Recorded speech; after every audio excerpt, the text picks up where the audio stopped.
geometry, we have reached the end of our triangle unit with PO43. You just learned the other day sine, cosine, and tangent.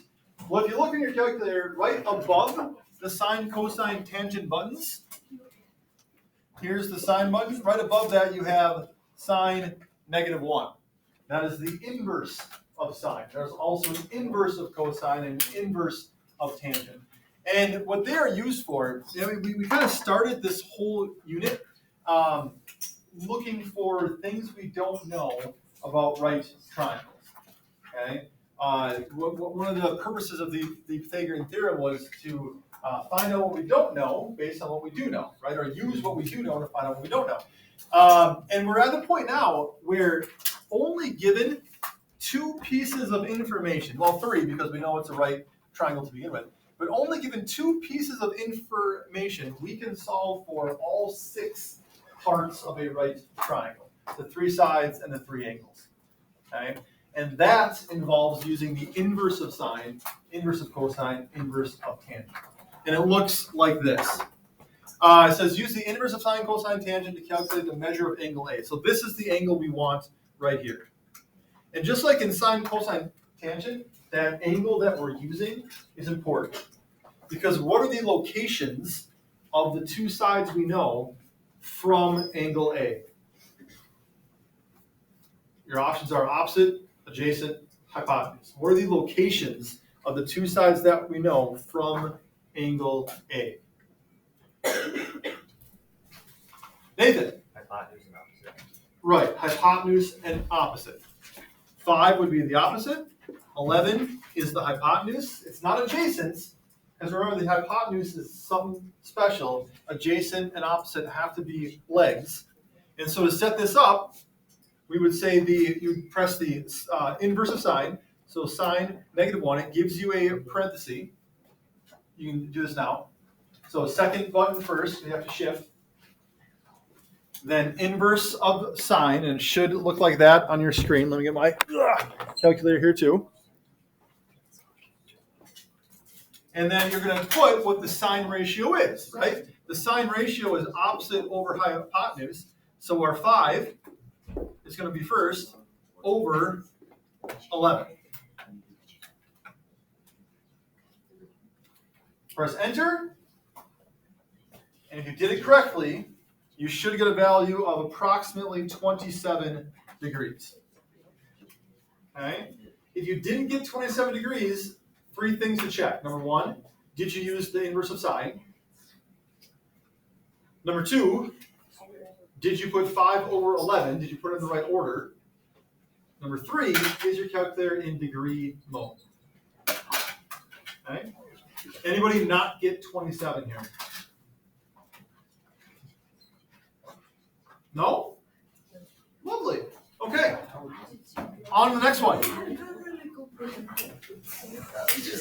Folks, gentlemen, if you didn't bring a calculator, then just make sure you're paying attention to these steps now and try it at home. Okay, and then bring one tomorrow, because you'll not be allowed to share calculators tomorrow or for the unit test when we come back from spring break. The inverse of cosine, and the reason why this one is cosine, even though we're still solving for angle A here, it again has to do with the location of our sides. From that angle A, this time we don't care about the opposite side, right? That 7 is our adjacent side, the leg that's next to the angle, and our 12 is once again the hypotenuse. So this time we're going to do the cosine inverse. It will again give you a parenthesis. And what order are we setting these up in? Is it 7 divided by 12 or 12 divided by 7? Joey? 7 divided by 12. 7 divided by 12, right? The cosine ratio is adjacent over hypotenuse, so that adjacent side will come first.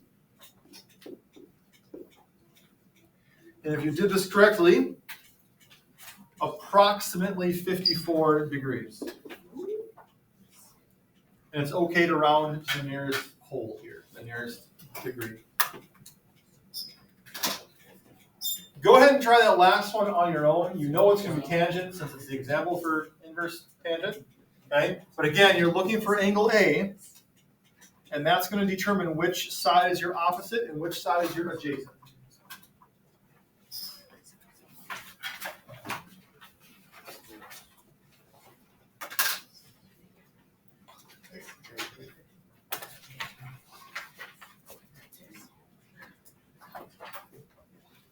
So think about which side's your opposite side, which side's your adjacent side, what order is it going to go into.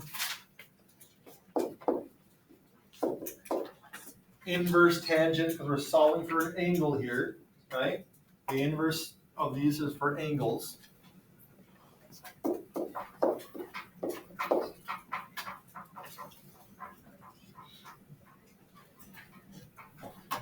And you should get approximately 24 degrees. Mackie. How do you know that we're solving for it?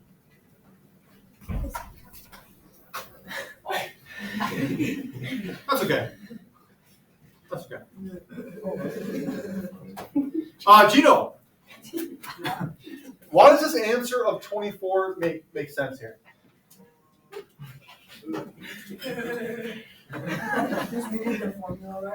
We did the formula correctly, and how does this answer kind of verify that? How does this answer kind of confirm that? Anyone? Why is 24 a reasonable answer for this? Caleb? Because it is, you can tell that it's bigger than AB, and so it's in the correct range of numbers that. Right. If angle A is 24, what does that mean angle C is?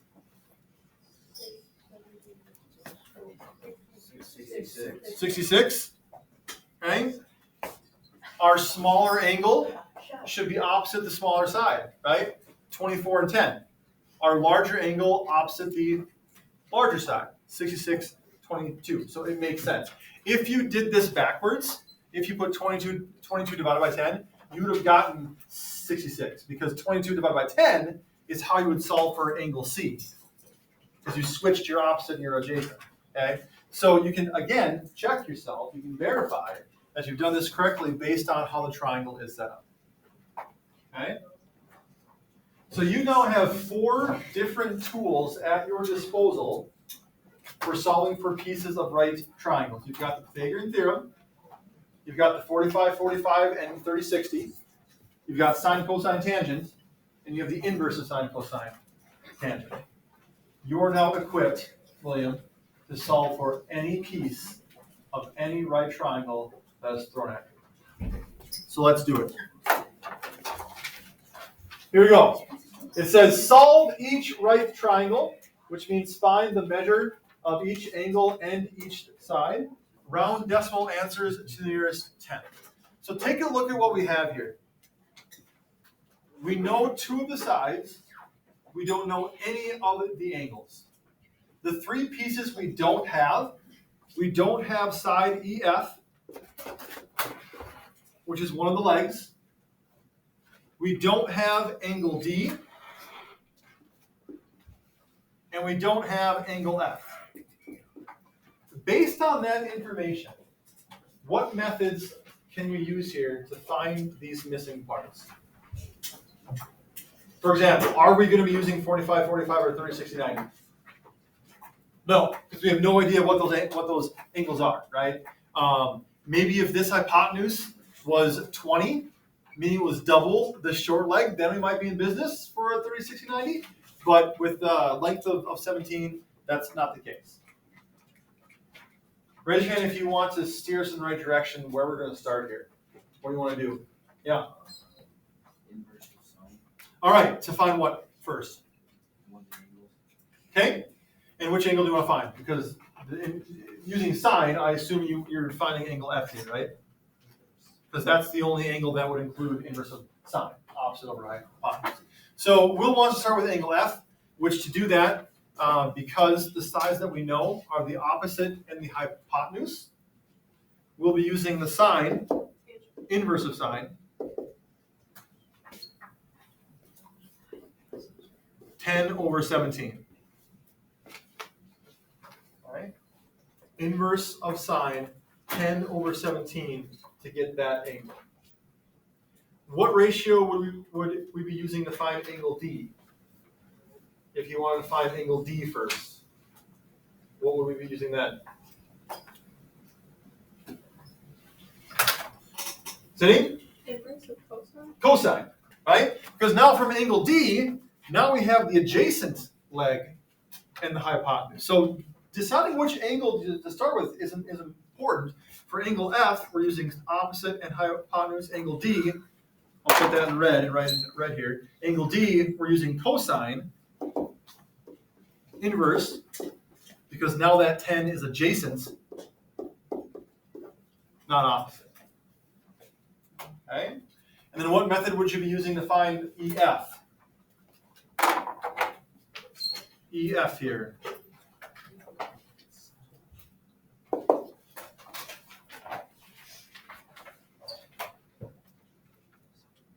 Anything? The 30, 69. Are the angles 30 and 60? So we can't use 3069. That only works for 3069 triangles.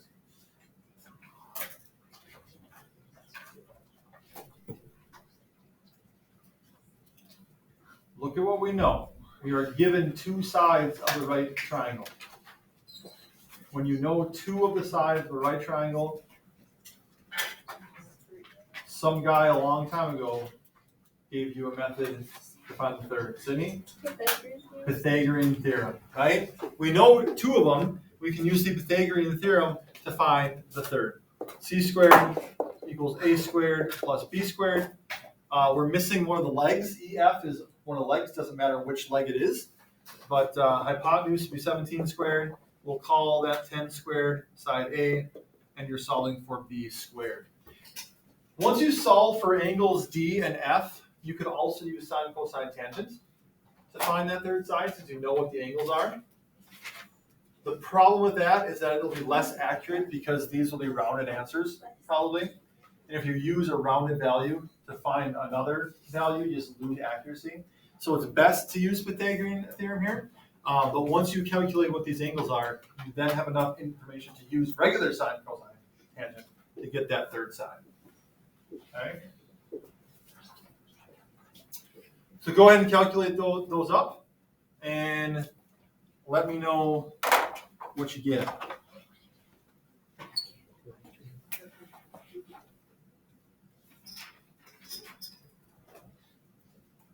Make sure you bring your own calculator tomorrow. You've seen how well Seminoles go over in the morning. Just think if you brought a bunch of calculators to the geometry quiz, you could make bank on that, right? He is not I by have two himself. of these calculators behind the wall for $5. And I'm finding out more every day. Why'd you tell it? Keep it. Okay. I'm not using it. Who's got an answer that they want to share with the I'm group? taking it back later. Peter, For what? whatever you want. Share the Sine -1 is 36.03. Okay. Peter has shared that the inverse of sine, angle F, basically, is 36.03. Do you have a second on that one? Okay.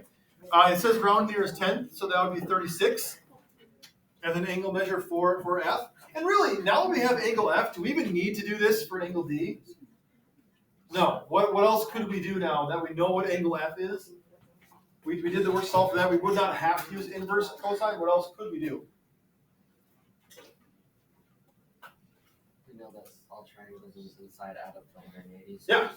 We subtract 36 from 90, right? So it's got that right angle there. And that would tell us that this is 44. No, 54. Whew. Okay. If you did the inverse of cosine, that'd be smart because then you can kind of check and make sure that 54 is correct. If you've got that 36 wrong, and then you just subtract it from 90 to get the other one, that would be wrong also. So it's a good idea to still do it and just double check. Okay. Make sure that calculation also equals 54. But there are your angles. Pythagorean theorem, who got that one? And this one, it does say it can be rounded to the nearest tenth. So you do get an imperfect square, but you don't have to round it. Peter? 13.7. Or don't have to simplify it. 13.7. Okay. It should be the root of 189 that you come up with, which is approximately 13.7. So that checks out. There you go. That's everything. Everything you need to know about right triangles there. You got sine, cosine, inverse, cosine, tangent to, Pythagorean theorem, the whole gamut. Yeah. What if we put the root of 189 on this and not rounded it to 13.7? Depends on my mood that day. If I tell you the directions to round here is 10 and you just leave it as a root, then you better hope that I'm like correcting while eating a taco or something. Because So I should eat something else. that is never a bad idea. Never a bad. Actually, the quickest way to a heart is a 6-pack and a pound from Taco John's.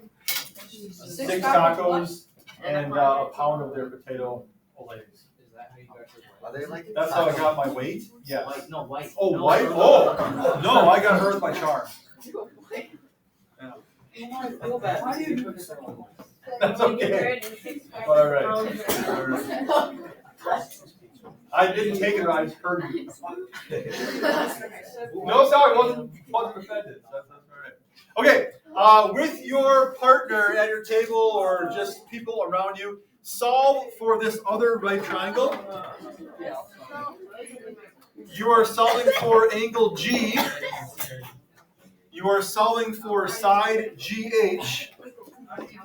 And you are solving for side GJ. Those are the 3 parts of the triangle you don't have. You don't have angle G, you don't have GH, and you don't have GJ. So think about from the tools in your toolbox now, which your toolbox is getting quite full, especially with all these right triangle things. What can you use to get there? We're going to pause the video to give you an opportunity to talk and think, and we will reconvene shortly. Here we go. Who would like to share how they got angle G?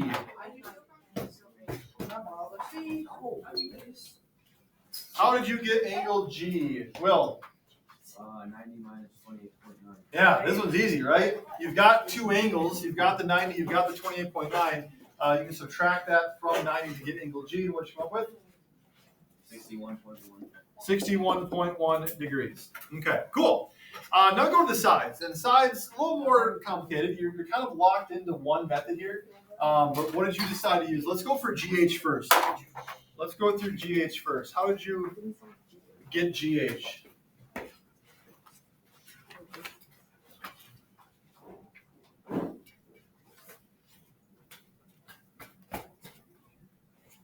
Will? Tangent. Tangent. Tangent of what? Set up the ratio for me. 28.9 Tangent of 28.9. Okay. over 1 Over 1. equals x over 13. And we'll call our GH side x here. Good. X over 13. Okay. And he chose tangent because he's going from the angle that he knows, which is 28.9. And the 2 sides that are involved here, the side we have and the side we want, are the opposite, the GH, and the adjacent, the 13. Okay, that's where tangent comes from there. It's not the inverse of tangent because we're solving for a side, not an angle. All right, so that might be something important to help you for the test. Regular sine, cosine, tangent are for sides, inverse are for angles. Had you gone from angle G, which you could have, and you could have done tangent for that also, your fraction here would just be flipped. If you're going from angle G, now 13 is your opposite side, and x is your adjacent, so it'll be flipped fraction there. What did you come up with? Someone else who did this, confident in your answer? Brandon? 7.15. 7.15. Will, can you second that? You got 2? Others? Good. Okay. Now to find GJ, you've got a few more options. Who used sine, cosine, tangent to find GJ then? Okay. And you could do that from the 28.9. Now that you know what x is, you could do sine, opposite over hypotenuse. You could do cosine, adjacent over hypotenuse, or you could use angle G with sine or cosine. Who used the Pythagorean theorem? No one. All right, but you could have done that too. Okay. Oh, James did. Missing the hypotenuse. Yeah, you could have done the Pythagorean theorem now that you know what side GH is. Okay. In order to maintain accuracy, it's probably best to stick with sine or cosine, because if you use that 7.15, which is rounded, right, then you're going to lose the accuracy in your final answer also. It wouldn't be wrong though, right? I would still accept that, but it'd probably be best to use sine or cosine. And what did you come up with for GJ? Someone who's confident. Yes. 14.7. 14.7 something. Okay. Does this make sense?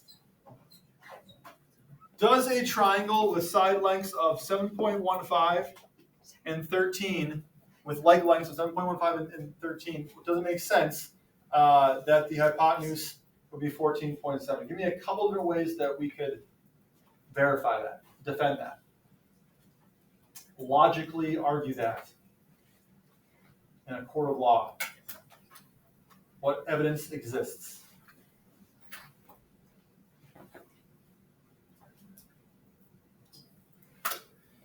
.9 is pretty close to 30, isn't it? Right? So our 30, 60, 90 relationships, although not exact, will be pretty close.